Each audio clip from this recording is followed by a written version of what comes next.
I remember the day I died, not the death that would eventually claim me in service to the Emperor, but the death of the child I once was. The day the sky split open and a pod of burning metal descended upon the volcanic plains of Nocturne.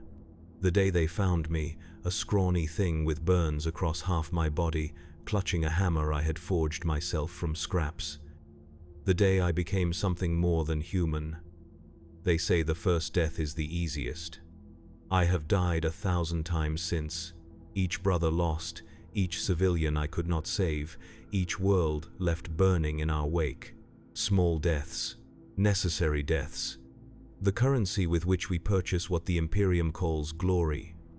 My name is Sergeant Tarek of the Salamanders' 3rd Company, and I have served the Emperor for 276 Terran years.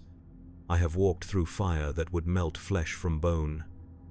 I have faced horrors that would shatter the minds of mortal men. I have seen the best and worst of humanity, often in the same moment, in the same person.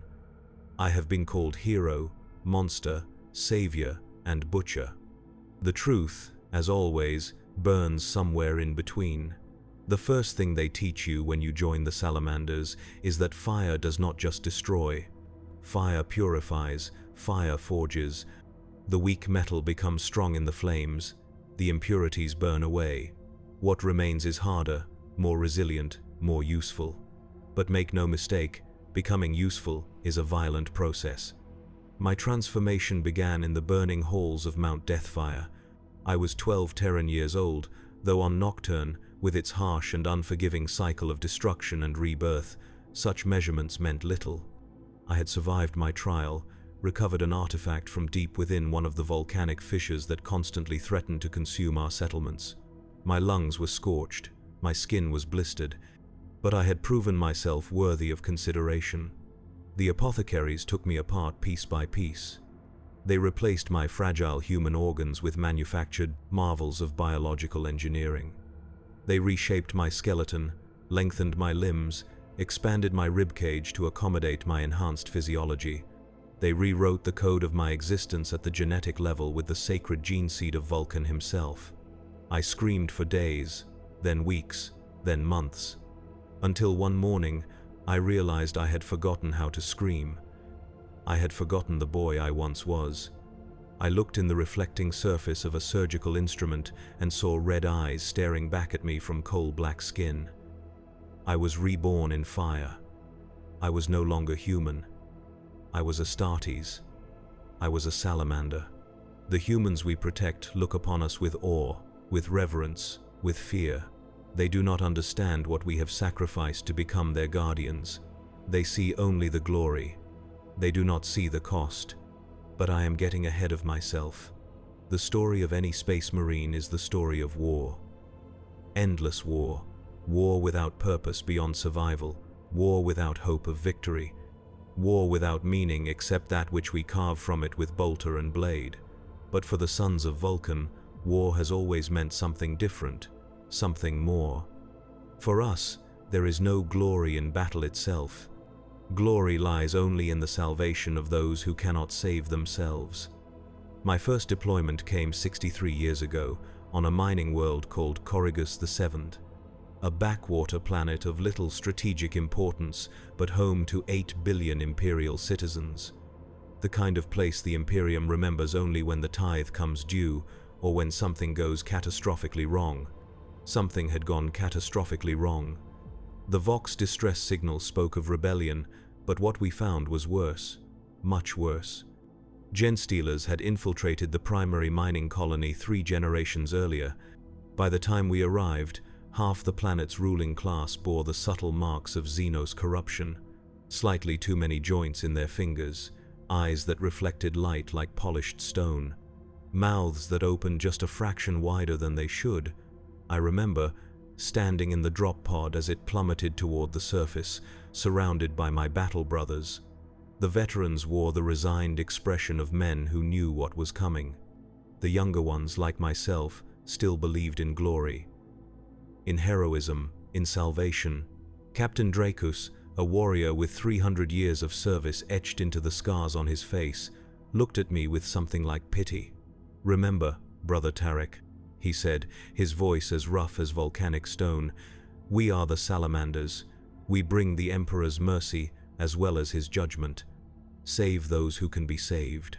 I nodded, full of purpose, full of pride. I did not understand the weight of his words. Not yet.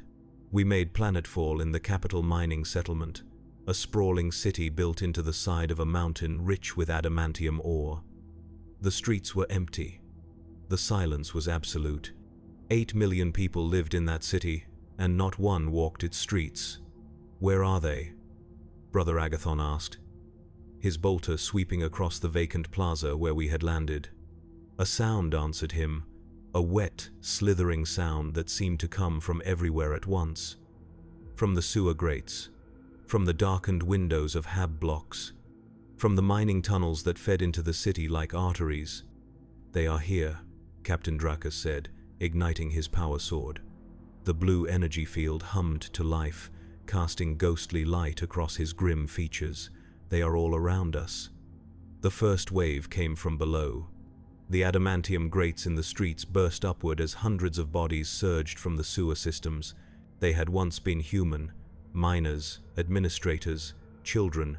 Now they were twisted parodies of humanity, their limbs elongated, their skulls malformed, their skin stretched tight over bulging muscles that had never been intended for human frames. I remember raising my bolter. I remember the first round I fired, punching through the chest of what had once been a woman. She still wore the tattered remains of a mining administrator's uniform. A name tag was pinned to her chest, just above where my bolt round detonated, shredding her torso in an explosion of corrupted flesh. Her name had been Livia. I tell myself she was already dead, that the person she had been had died long before I pulled the trigger. But in the dreams that sometimes come during my brief periods of sleep, I see her face. I see all their faces. We fought for 18 hours straight in that first engagement. Bolter fire and flamers turned the narrow streets into killing corridors. The infected came in waves, using their superior numbers to try to overwhelm us. We burned them by the hundreds, by the thousands. The smell of promethium and cooked flesh filled the air, so thick you could taste it. I ran out of bolter ammunition 6 hours in. I switched to my combat knife and chainsword. The combat became intimate, personal.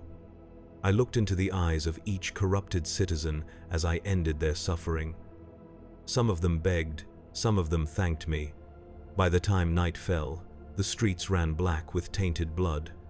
We had secured a perimeter around the central administrative complex, but the city belonged to the gene stealers and their hybrid offspring. We were 18 salamanders against millions of infected.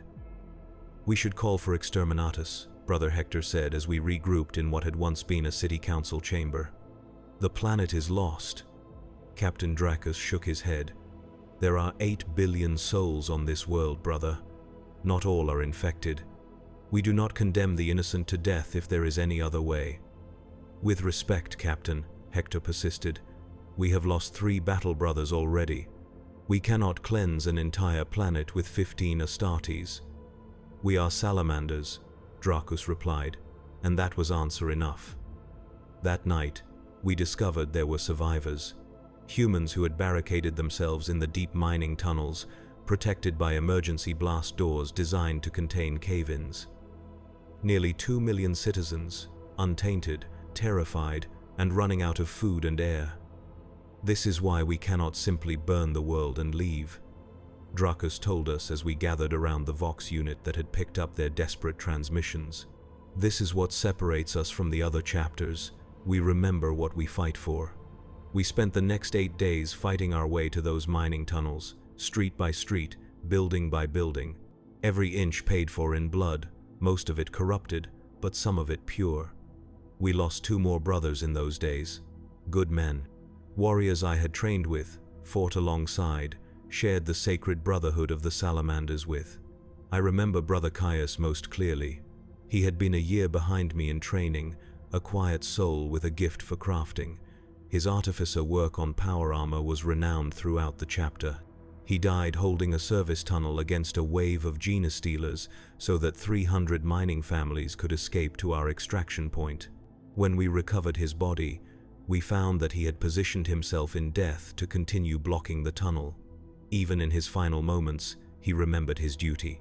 We managed to evacuate 1,864,512 Imperial citizens from Corrigus VII. The rest were purged when the Inquisition finally arrived with a battle fleet and executed exterminators from orbit. The official record lists the operation as a success, a triumph of Imperial might. None of the official accounts mention the 6,135,488 souls who died in atomic fire. None mention the 5 Salamanders who gave their lives so that others might live. This is the glory they speak of in the great cathedrals of terror. This is the price of survival in a galaxy that knows only war. But Corrigus VII was only the beginning. The years blurred together after that first campaign, decades of war, centuries of battle. The names and faces of the worlds we fought on begin to run together like watercolors in the rain. But some stand out, some burn too brightly to ever fade from memory. Hephaestus Prime, a forge world of the Adeptus Mechanicus that fell to the corruption of chaos. We fought through manufactorums larger than cities, where the very machinery had been twisted into demonic parodies of themselves. The air was thick with toxic fumes and the screams of tortured machine spirits. In the great forges, where once they had produced tanks and weapons for the Emperor's armies, the corrupted tech priests conducted blasphemous rituals, binding demons to machines and flesh alike. We cleansed it with fire, always with fire. The sacred promethium of our flamers purified what could not be saved. We fought for 3 months on that world, 3 months of unrelenting horror. I watched a daemon engine consume Brother Terran, drawing him screaming into its mechanical maw while his armor crumpled like parchment. I avenged him. I slew the beast with melter charges placed in the exact spots where the machine and daemon were imperfectly joined. I listened to it scream as it died. I took no pleasure in the killing, only in the knowledge that it would claim no more victims. We evacuated 12,000 uncorrupted tech adepts from Hephaestus Prime. The rest were deemed too compromised to save. The Inquisition records note that we successfully preserved 37% of the Forge world's most valuable technological assets. They do not mention the cost. They never do. Then there was Valos 9, an agri-world on the edge of the Ultima Segmentum, a peaceful place of rolling fields and clear skies, the kind of world that reminds you what humanity is fighting to preserve. It was one of the few deployments where we arrived before disaster had fully taken hold. Orcs had made planetfall on the southern continent, a relatively small force, a splinter of a larger WARG that had been broken in the void by the Imperial Navy. Still, to the farmers and their families, it might as well have been the apocalypse. We deployed directly to the largest settlement under attack. I remember the golden fields burning, black smoke rising to stain the perfect blue sky. The sound of crude orc firearms mixed with the screams of civilians, the smell of blood and burning crops carried on a wind that should have borne only the scent of growing things. This time, we arrived in time to make a difference. The greenskins had only just breached the settlement's modest defenses when our drop pods crashed into their rear lines. We emerged in fire and fury, bolters roaring, flamers painting the fields with cleansing promethium. The orcs turned to face us, delighted by the prospect of a proper fight. Their war boss, a hulking beast, standing 3 heads taller than even a space marine, bellowed a challenge that shook the ground beneath our feet. For Vulcan and the Emperor, Captain Dracus roared in answer, and we charged. There is a purity to combat against orcs that one rarely finds in other theaters of war. They are not corrupted humans whom we must reluctantly destroy. They are not the pawns of chaos, to be pitied even as they are purged. They are not the insidious gene stealers or the enigmatic Eldar. Orcs are made for war. They desire nothing else. In a perverse way, they are the most honest enemy we face. The battle was glorious, in the simple sense that warriors sometimes use the word blade against blade, strength against strength, will against will, no moral ambiguity, no heartbreaking choices, just the clean calculus of combat. I faced the war boss myself, alongside Brother Imperial. The creature was immense, clad in crude armor cobbled together from scavenged tanks and downed aircraft. Its power claw could shear through ceramite as if it were cloth. Its roar was deafening, spittle flying from tusked jaws large enough to engulf a human head. Imperial struck first, his power axe biting deep into the orc's shoulder. Green blood sprayed across his armor. The beast hardly seemed to notice. It swung its claw in a vicious arc that Imperial was too slow to avoid completely. The claw caught him in the side, tearing through his armor and the flesh beneath. He went down, but not before emptying his bolt pistol into the warboss's chest. The rounds detonated against the creature's armor, staggering it just enough for me to attack. My chainsword roared as I drove it into the same wound Imperial had opened. The monster bellowed in pain and rage. Its claw lashed out, catching my helmet and tearing it free, along with a layer of skin from my scalp. I felt the blood running down my face, hot against my coal-black skin. The warboss grinned at me, thinking me vulnerable. It did not understand the sons of Vulcan. It did not understand what fire forges us into. I drove forward, abandoning my chainsword, still embedded in the creature's flesh. I drew my combat knife, a simple weapon, but one I had forged myself in the volcanic fires of Nocturne. The blade glowed with heat, a modification of my own design. As the warboss reached for me with its good arm, I ducked inside its guard and drove my knife up through the underside of its jaw. The blade, superheated, passed through muscle and bone with little resistance. It continued upward into the creature's brain. The warboss's eyes widened in shock, then dulled as death took it. It toppled like a fallen tree, nearly crushing me beneath its massive bulk. The death of the warboss broke the orcs' momentum. Without a leader, they fragmented into smaller groups that were easier to isolate and destroy. By nightfall, the settlement was secure. I found Brother Imperial in the care of our apothecary. His wounds were severe but not fatal. He would fight again. He looked up at me, his face pale from blood loss, but his eyes clear and proud. "Did we save them?" he asked. "Yes, brother," I told him. "The settlement stands. The people live." He smiled then, a rare expression on the face of a space marine. "Then it was worth it." We spent 3 weeks on Valos 9, hunting down the remaining orc forces and securing the settlements.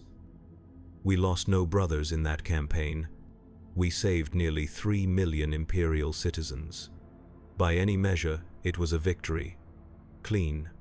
Complete. The kind of success that the Imperium's propaganda mills transform into epic sagas to inspire the masses. And yet, even there, the grim reality of our existence intruded.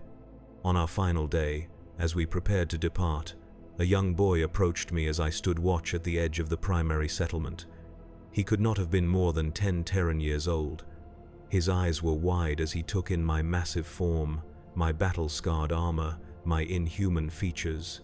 "Are you an angel?" he asked me, his voice hushed with awe. I looked down at him and saw myself as I once was. A human child, fragile, vulnerable, looking up at something beyond comprehension. "No," I told him. "I am just a soldier." He shook his head, unconvinced. "My father says you're the Emperor's angels of death. He says you saved us all." "We did our duty," I replied, "nothing more." The boy studied me for a long moment. "Does it hurt?" he finally asked. "Does what hurt?"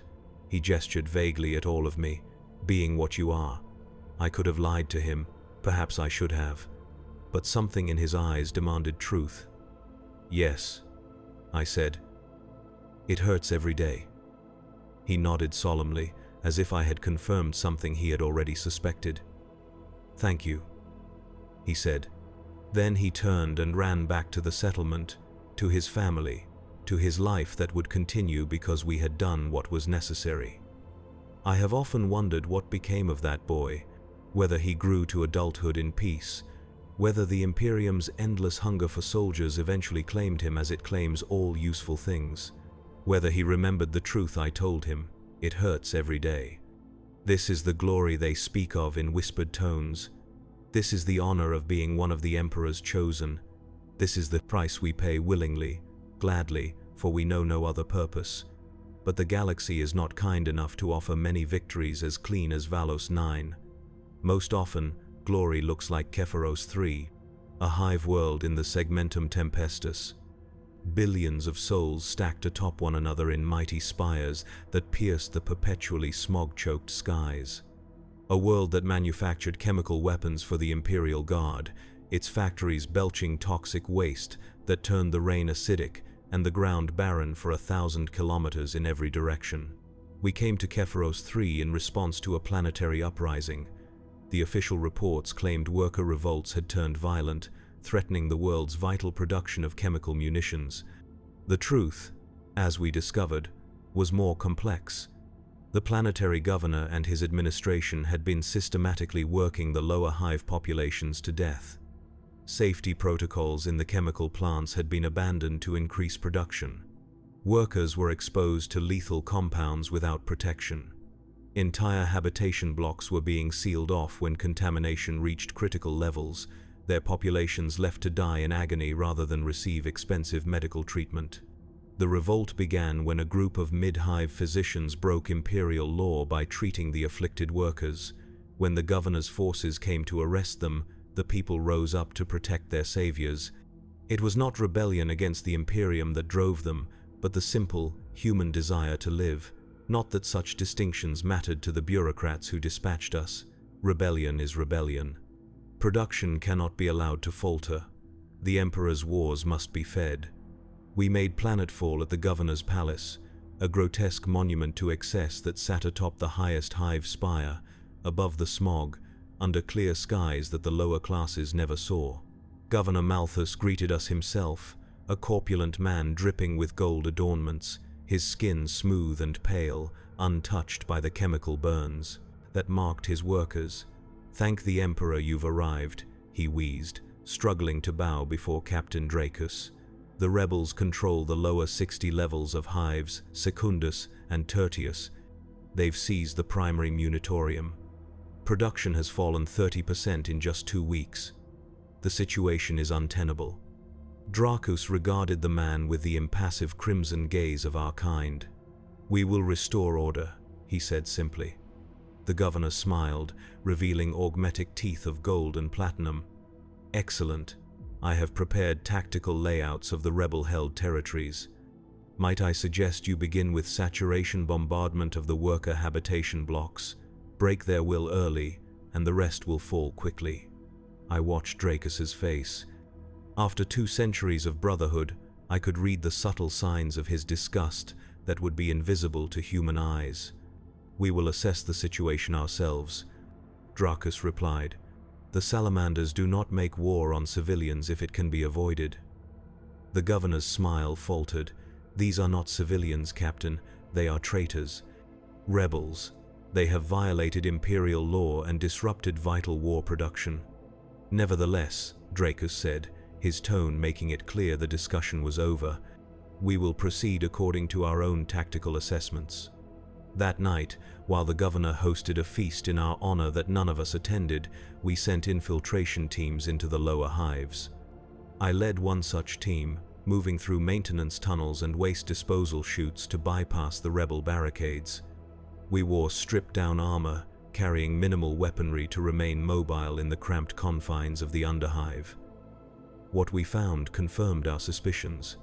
The rebels were ordinary imperial citizens, driven to desperation by unconscionable abuse. Many bore the marks of chemical exposure, weeping sores, respiratory distress.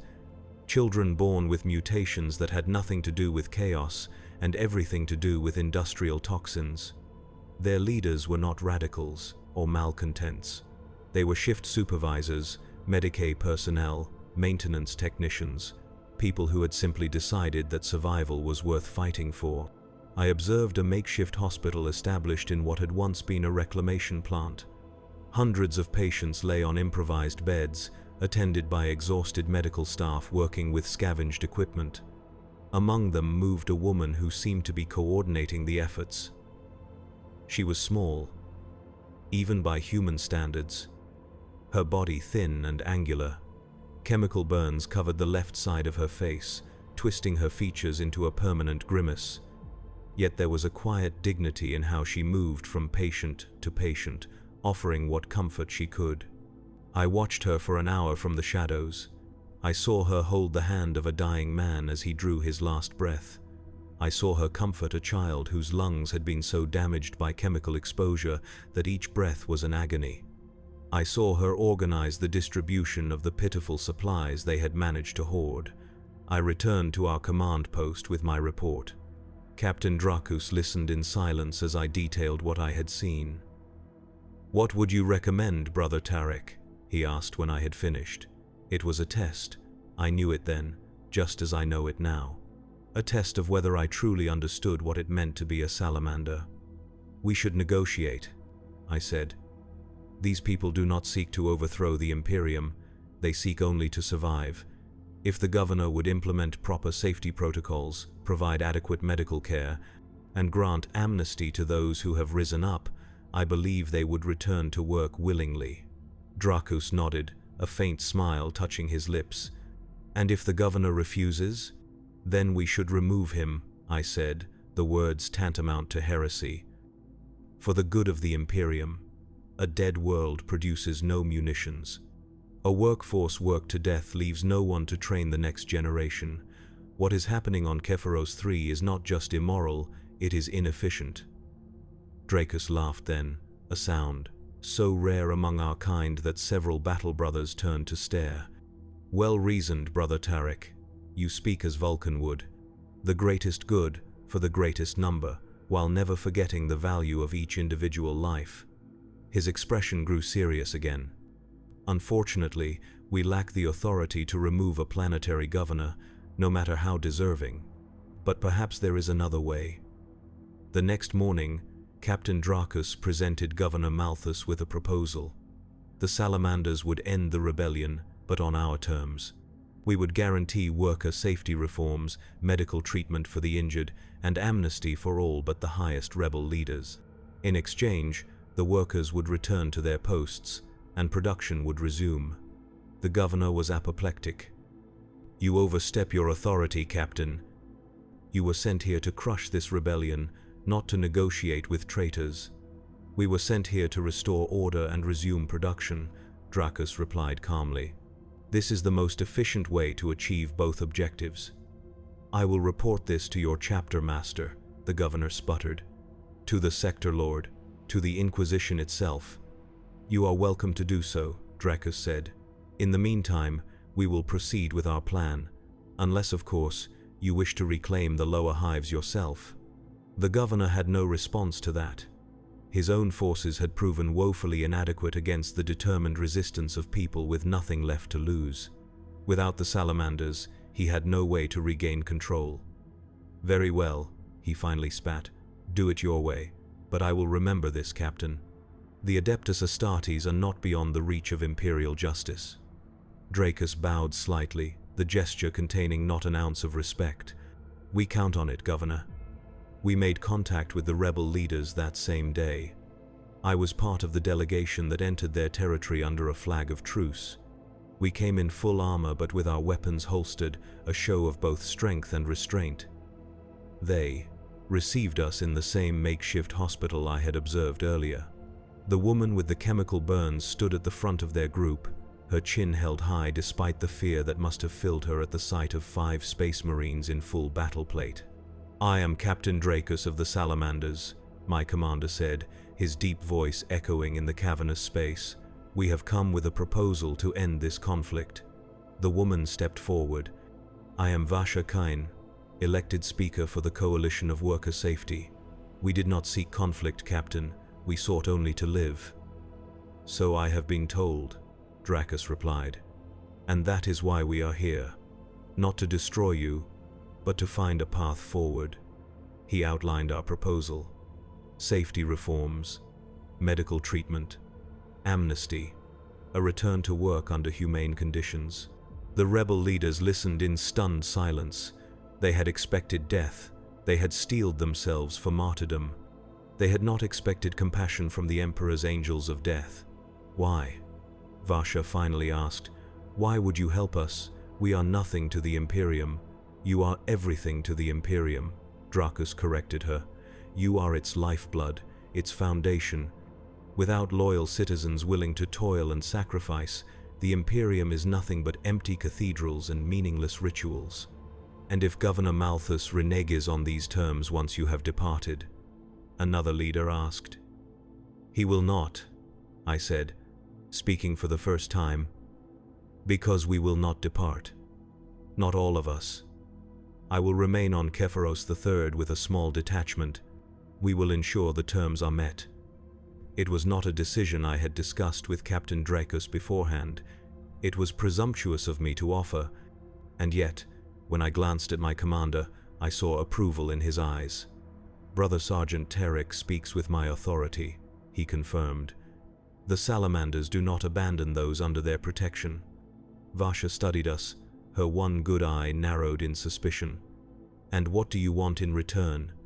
"Beyond our return to work? Nothing," Dracus said simply. She laughed, a harsh sound devoid of humor. "Forgive me, Captain, but no one in the Imperium does anything for nothing, especially not for people like us. We are Salamanders," I told her. "We were human once. Some of us remember what that means." A week later, the workers returned to their posts. Production resumed at 70% capacity within days, rising to 90% within a month as the injured recovered and returned to work. The reforms were implemented slowly, grudgingly, but they were implemented. I remained on Kepharos III for 3 years with a rotating detachment of battle brothers. We established a permanent garrison in Hive Secundus. Our presence alone was enough to ensure the governor kept his word. It is remarkable how even the most corrupt officials find their moral compass when a space marine is watching. Varsha Kane became a liaison between the workers and the planetary administration.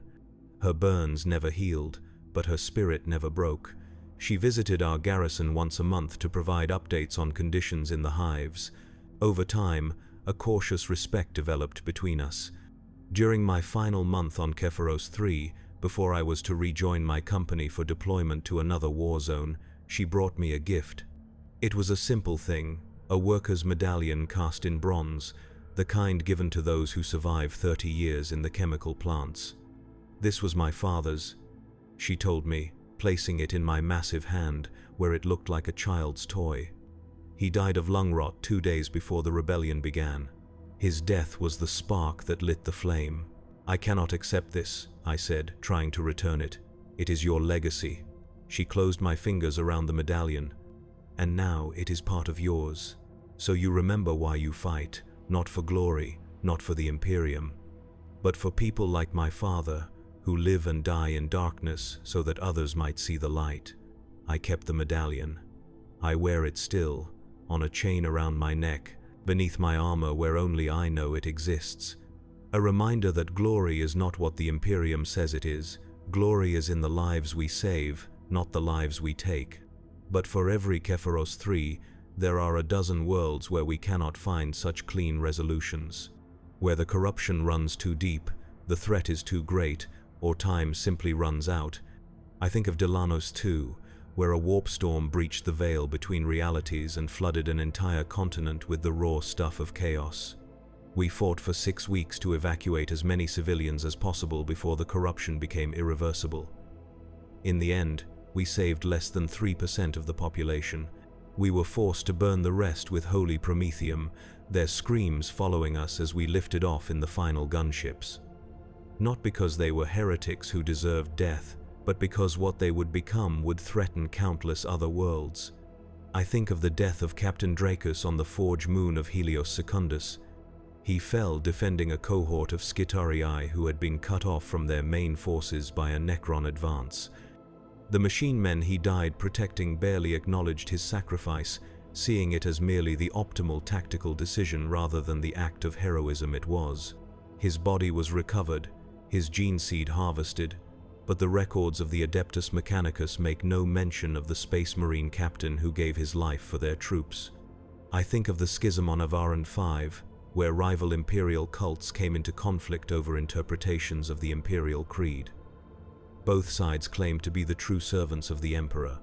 Both sides were willing to kill and die for their beliefs.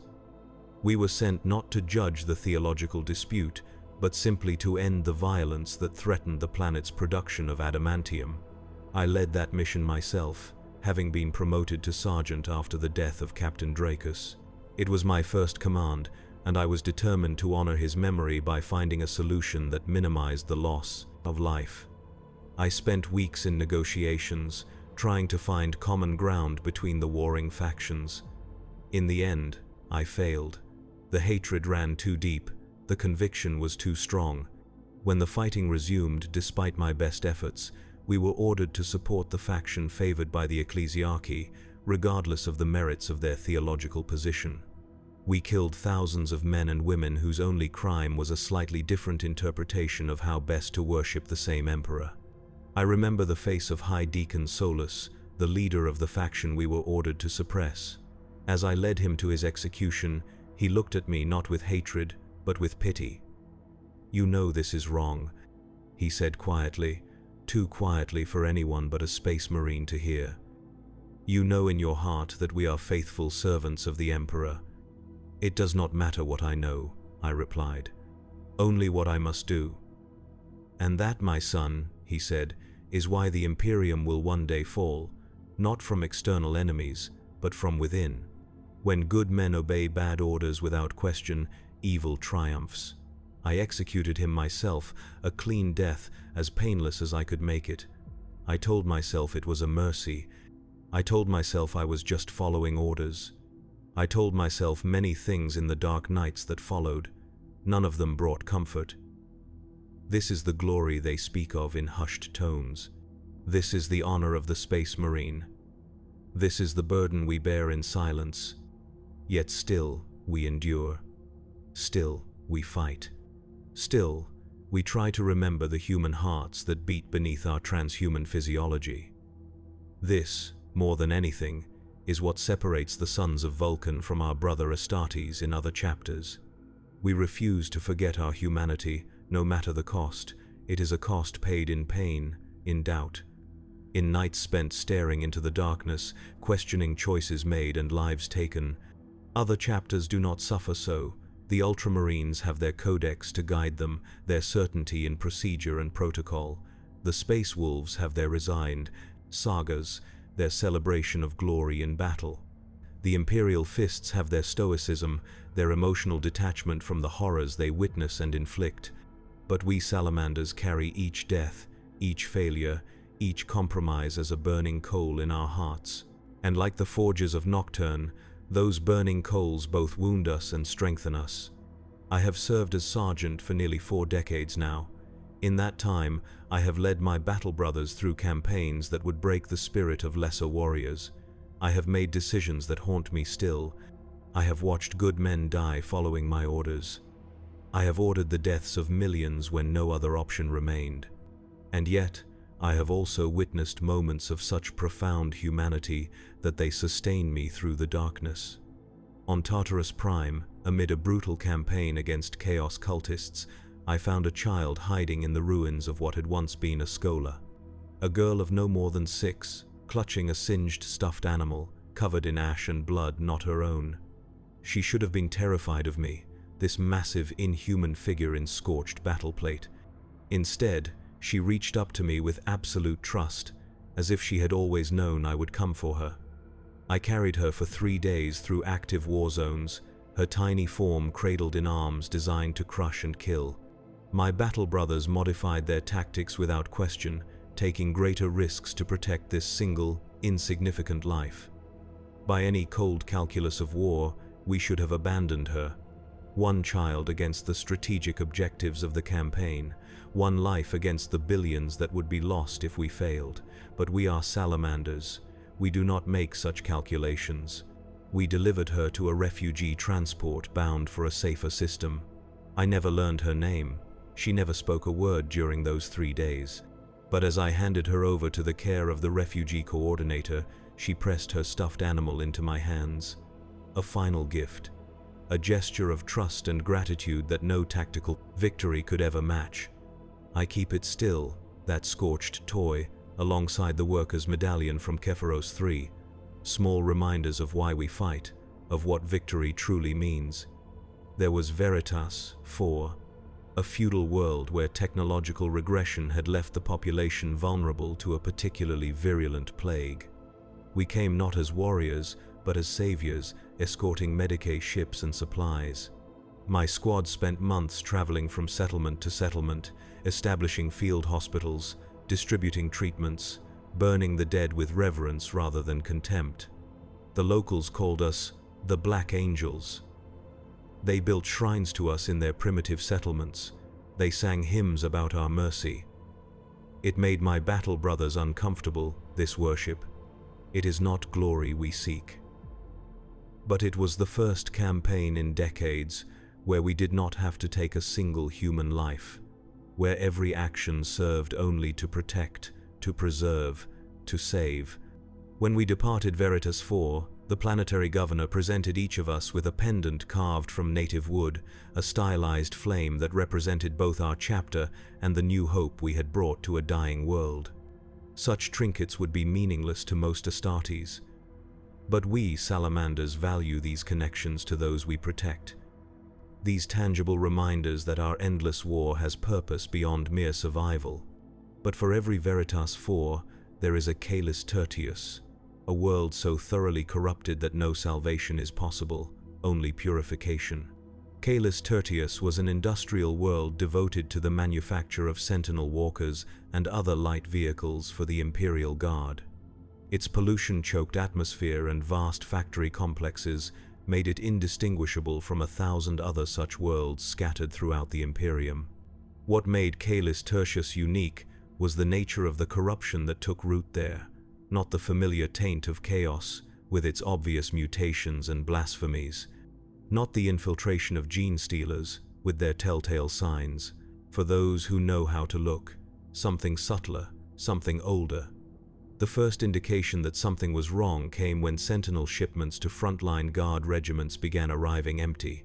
Crates that should have contained war machines instead contained nothing but ash and scorched metal. Investigations revealed that the machines had somehow self-immolated during transit, burning so hot that they were reduced to cinders despite the vacuum of space. When contact with Caelus Tertius itself became sporadic, then ceased entirely, we were dispatched to investigate and, if necessary, restore Imperial control. We made planetfall expecting to find rebellion or perhaps Xenos infiltration. What we found defied easy categorization. The factories still ran, the workers still attended their shifts, the machines were still built. But each night, the newly constructed sentinels and tanks would walk themselves to vast pits dug into the planetary crust, where they would climb in and allow themselves to be consumed by magma. The workers, when we attempted to question them, spoke in monotones about feeding the hunger below. Their eyes were vacant. Their movements, mechanical. They showed no fear of us, no emotion at all. They simply continued their tasks with machine-like precision. Deep scans of the planet's core revealed anomalous readings. Something dwelled beneath the crust of Caelus Tertius, something ancient, something vast, something hungry. The Mechanicus should study this, Brother Hector argued when we gathered to determine our course of action. This could be a previously unknown Xenos species, a significant scientific discovery. The Inquisition should be notified, countered Brother Malthus. This has the hallmarks of a warp entity, perhaps even a buried titan. I listened to their debate in silence, watching the factory complex through the armor-glass viewport of our forward base. Watching the mindless workers continuing their pointless labor. Watching the newly made war machines marching to their doom in perfect orderly lines. "We burn it," I finally said, silencing the discussion. "We burn it all." They looked at me in surprise.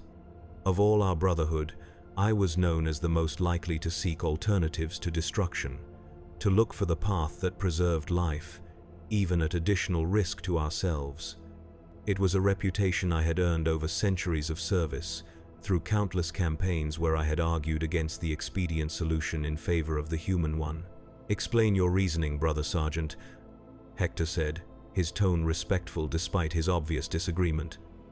I pointed to the factories, to the workers moving like automatons through their daily routines. "They are already dead," I said quietly. "Whatever dwells below has consumed their minds, if not their bodies. And it is growing stronger with each machine it devours." "All the more reason to study it," Hector persisted. "If it can control both humans and machines, it represents a significant threat, one we must understand to counter." "And how many more will it take while we study it?" I asked. "How many ships will arrive to investigate, only to fall under its control? How many Mechanicus adepts will be corrupted in their quest for knowledge?" I shook my head. "No, some things are not meant to be understood, only destroyed." In the end, they deferred to my judgment, as was their duty. We returned to our strike cruiser and initiated a systematic bombardment of the planet's surface, targeting the factory complexes first, then the magma pits, and finally any remaining population centers. As the bombardment continued, our ship's augers detected movement beneath the planet's crust. Something vast was stirring, something ancient was waking. "Continue the bombardment," I ordered. "Focus all remaining firepower on these coordinates." The final salvo struck the location where our scans had detected the strongest anomalies. For a moment, nothing happened. Then the planet's crust began to fracture. Magma burst through in vast plumes visible from orbit. A psychic scream tore through the minds of every soul aboard our vessel, so powerful that even the non-psychers among us heard it as a distant wail of anger and pain. Then, silence. We monitored Caelus Tertius for 3 weeks. The geological activity eventually subsided. The psychic emanations ceased. Whatever had dwelled within the planet was either dormant again or, more likely, destroyed. The official report listed the action as exterminatus extremis, executed due to irrecoverable industrial collapse and widespread civil unrest. The truth was recorded only in the sealed archives of our chapter, and in the nightmares of those who heard that final psychic scream. This is the glory they speak of, though they know not what it means. This is the honor of making decisions that none should have to make, of bearing burdens that would crush a normal human soul. I have served the Emperor for 276 years. I have seen wonders and horrors beyond counting. I have made decisions that saved millions and condemned millions more. I have watched brothers die and recruits rise to take their place. I have forged weapons in the volcanic fires of Nocturne and reforged myself countless times in the crucible of war. And through it all, I have tried to remember what sets the Salamanders apart. What makes us unique among the Emperor's angels? We remember, we feel, we carry the weight of each life taken, and each life saved. We do not glory in battle for its own sake, but in the protection of humanity, no matter the cost to ourselves. There is an old legend on Nocturne, a tale told to children as they learn the art of the forge. It speaks of a salamander, one of the great fire lizards that dwell in the volcanic regions, that willingly entered the forge fire to save a human child who had fallen in. The salamander wrapped itself around the child, absorbing the heat of the flames into its fireproof scales. Though the child was saved, the salamander was changed by its time in the fire. Its scales, once bright and vibrant, were charred black. Its eyes, once dark, glowed red with the heat it had absorbed. The changed salamander could never return to its kind. It had become something other, something between worlds, neither fully beast nor anything else recognized in nature. But it had saved the child, and in doing so, found a purpose beyond mere survival. We are like that salamander, changed by the fires we willingly enter, alienated from the humanity we were born to, neither fully human nor truly inhuman, bearing the marks of our sacrifice in our charcoal skin and glowing red eyes, unable to return to what we once were. But we save the children, we protect the innocent, we stand against the darkness that would consume everything. And in that purpose, we find meaning in the transformation we have undergone. Is this glory? I do not know.